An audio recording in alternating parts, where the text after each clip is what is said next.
25 years later, Lara Croft, Tomb Raider is a wild relic of the past.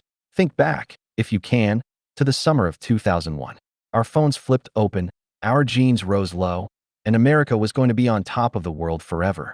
An arrogant nation allowed Stained, Creed, and the gentleman known as Limp Bizkit to approach the summit of the Billboard 200.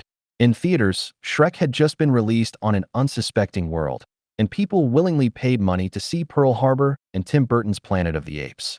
Don't let the Zoomers yearning for the Y2K they never witnessed fool you. The times were bleak. Into this troubling milieu strode Lara Croft, Tomb Raider, released 25 years ago today.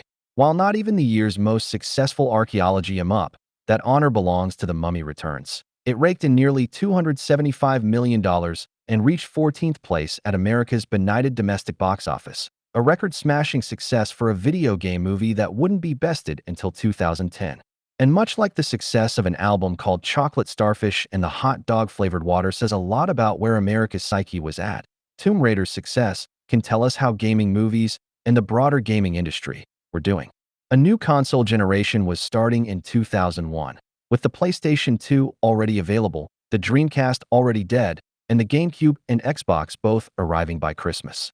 And when gaming technology changes, franchises have to change with it. A year before Angelina Jolie strapped on the iconic dual pistols, Tomb Raider Chronicles set franchise lows in sales and review scores on last generation's machines.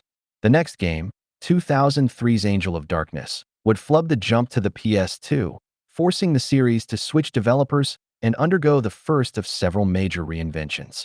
So while no one knew it yet, Lara Croft, Tomb Raider represented the apex of Croft's meteoric rise as a cultural and sexual symbol. Despite giving her a pair of polygons that could poke your eyes out, Lara's creators were never comfortable with cringeworthy honors like Game Babe of the Year, to say nothing of the unofficial artwork that circulated the internet. Publisher Eidos, on the other hand, happily took the free PR and worked Croft's ostensible sexual appeal into much of its marketing. Although the line was drawn at Playboy's attempt at an unlicensed Tomb Raider feature. You wouldn't know it from the Prima Games book about Croft's success, which carefully analyzes Lara's imposingly voluptuous breasts and luscious rear end. But Tomb Raider helped create the modern 3D action-adventure. Lara Croft, Tomb Raider, then, had to reinvent Indiana Jones' cinematic action-adventures for the 21st century, while also acknowledging that a not insignificant portion of fans were there to see Angelina Jolie wear an outfit more befitting a hot yoga session than a globetrotting adventure. Filmed and scored with the creative ethos of, well, The Matrix sure made a lot of money. Tomb Raider is an extraordinarily of-its-time experience, from the random slow-mo, to the sensuous shower scene crammed in by the 7-minute mark, to the soundtrack featuring everything from Fatboy Slim and Missy Elliott, to a U2 remix, and the sultry sounds of Where's Your Head At. One half expects Jolie's Croft to update her Angel Fire page and tell frenemy Daniel Craig that he'd just been pawned. That maximalism's not always a bad thing. The film opens with Croft fighting an evil robot, and it only gets wackier from there. Featuring a story about Croft trying to stop an Illuminati plot to seize an ancient artifact capable of time travel. This is a film that sees Jolie plainly state the presence of a time storm, as though the meaning of her words should be obvious to everyone present. You have to admire any film that climaxes atop a gigantic, man-crushing orrery at the height of a planetary alignment, and Roger Ebert lovingly declared the film too ridiculous to criticize. Most critics disagreed, starting off silly even by Lara's supernatural standards, and eventually veering into flat-out nonsense. Lara Croft, Tomb Raider failed to win over many of its viewers. IGN even slapped it with a 0, despite Angelina's amazing physics-defying boobies, finding nitpicky fault after nitpicky fault. It was a harsh, whiny conclusion, although retroactive reviews have since recognized it as a passable movie from a questionable time.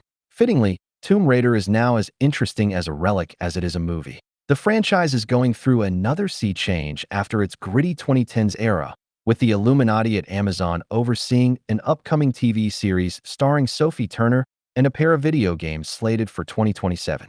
It's unlikely that EW's press coverage of the former will again lead with a discussion of the star's cup size, and equally unlikely that the latter will again be advertised with images of some dweeb asking his girlfriend to dress up in Croft's form-hugging attire.